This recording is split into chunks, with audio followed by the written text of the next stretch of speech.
একটি ঠান্ডা জলের মেশিনের কাছে বসে আছে আর নিজের হাতে দুটো দড়ি নিয়ে খেলছে। এরপর তারা দেখলো এই দড়ি দুটো সে নিজের মুখের ভিতর ঢুকিয়ে চাবাচ্ছে। এটা দেখে মনে হচ্ছিল যে ওই হনুমানটি কিছু কাটতে যাচ্ছে।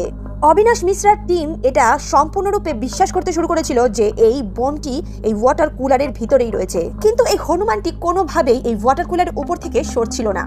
তাকে সরানোর জন্য অনেক জিনিস সেখানে ফেলা হচ্ছিল, অনেক খাওয়ার জিনিস তার দিকে ছুঁড়ে মারা হচ্ছিল, যাতে সে ওই খাবারের দিকে আকৃষ্ট হয়ে ওই তাকটি ছেড়ে দিয়ে খাবারের দিকে যায়। কিন্তু হঠাৎই সেই হনুমানটি সেখান থেকে সরে যায়, আর তখনই অবিনাশ মিশ্রা তার বম নিরোধক দলকে সেই ওয়াটার কুলারের সামনে চলে যেতে বলে।